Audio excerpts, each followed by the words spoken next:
السلام علیکم ورحمۃ اللہ وبرکاتہ۔ الحمد للہ وحدہ والصلاة والسلام علی من لا نبی بعدہ، اما بعد، اعوذ باللہ من الشیطان الرجیم، بسم اللہ الرحمن الرحیم۔ ہم اپنی اسی دعا کو پڑھ کر دوبارہ سبق شروع کرتے ہیں، اور اب جانتے ہیں کہ کل سبق یہاں تک ہوا تھا۔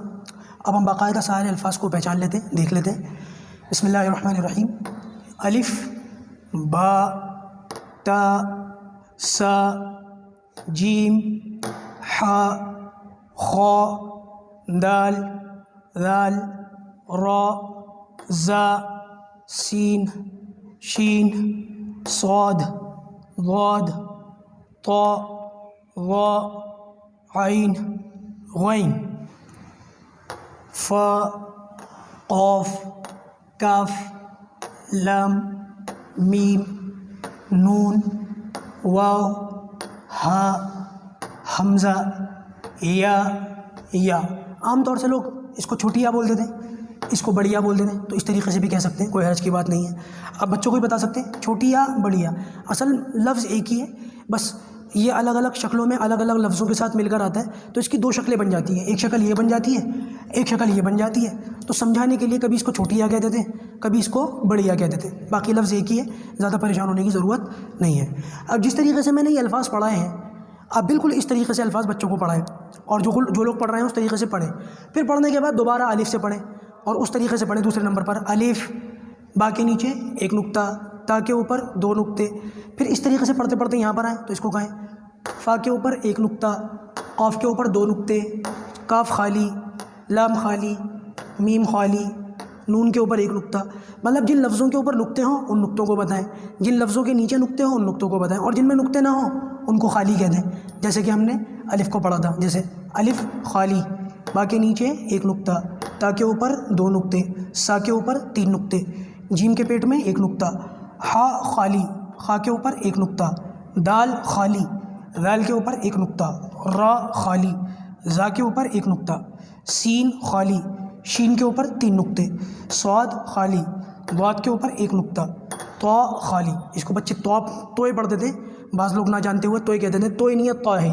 طا کے اوپر ایک نقطہ، طا خالی، ظا کے اوپر ایک نقطہ، عین خالی، غین کے اوپر ایک نقطہ۔ وہ الفاظ جن کو ہم نے ایک ہی پروننسیشن کے ساتھ پڑھا تھا ان کو اے نہیں پڑھنا ہے، جیسے فے، یہ فے نہیں ہے، فا ہے یہ، بے تے سے، ان کو بے تے سے نہیں پڑھنا، با تا سا پڑھنا ہے۔ شروع سے اس غلطی کو ٹھیک کرتے ہوئے چلیں گے تو آگے پریشانی نہیں ہوگی، ورنہ غلط الفاظ زبان پہ چڑھ جاتے ہیں، بڑی پریشانیوں کا سامنا کرنا پڑتا ہے۔ فا کے اوپر ایک نقطہ، قاف کے اوپر دو نقطے، جیسے کہ میں نے بھی بتا دیا تھا تھوڑی دیر پہلے۔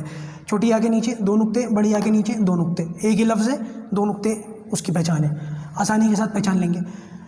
تو ان الفاظ کو آپ اس طریقے سے دیکھ لیجئے گا، پہچان لیجئے گا، اور بچوں کو بتائیے گا۔ اب اس طرح سے پڑھانے کے بعد بچوں کو تین طریقے سے ایگزام میں لینا ہے، اور وہ لوگ جو اسٹوڈنٹس ابھی شروع پڑھ رہے ہیں جن کا 0 لیول ہے، تین طریقے سے اپنا امتحان کریں۔ پہلا طریقہ امتحان کا یہ ہے کہ یہ یاد رکھیں کہ بچوں کو پہلے یہ الف سے یا تک پڑھا دیا، پھر الٹا پڑھائیں، یا حمزہ الٹا پڑھاتے ہوئے اس طریقے سے آئیں، جیسے الف سے یا تک پڑھا تھا، اب الٹا پڑھیں، بڑی یا، چھوٹی یا، حمزہ، ہا، واو، نون، میم، اس طریقے سے الٹی، جیسے ہم الٹی گنتی پڑھاتے ہیں نا، ویسے پوری الف بے تے ہم الٹی پڑھائیں۔ پہلا امتحان تو یہ۔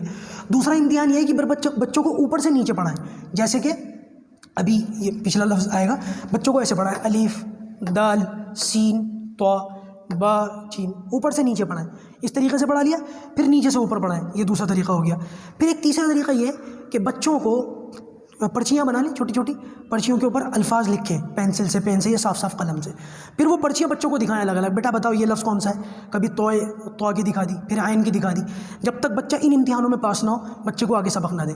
جب ان تین امتحانوں میں بچہ پاس ہو گیا، پوری الف بے تے پڑھ لی یا تک، پھر یا سے لے کے الف تک، پھر اوپر سے لے کے نیچے تک، اور پھر باقاعدہ الفاظ پرچیوں میں دیکھ کے پہچان لیا، اب آخری امتحان بچے کا یہ ہے چوتھا، وہ یہ کہ قرآن مجید کھولیں، قرآن مجید کھول کر وہ الفاظ بچوں کو دکھائیں جہاں پر پورے الفاظ لکھے ہوں، ان شکلوں میں، ملی ہوئی شکلوں میں نہیں، جیسے ان شکلوں میں ہیں، ان شکلوں میں الفاظ کو دکھائیں، بیٹا بتاؤ یہ کیا ہے، فا دکھائیں، قاف دکھائیں۔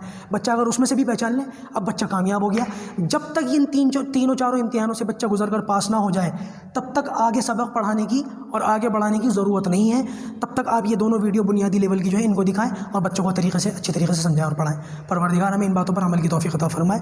نوٹس بنا لیجئے گا, کاپی کے اندر ضرور لکھ لیجئے گا, اور یہ جو اصول میں نے بتائے نا 3-4 امتحان, ان کو ضرور لکھ لیجئے گا, آپ کو پڑھانے میں بعد میں کام آئیں گے. پروردگار عمل کی توفیق دے.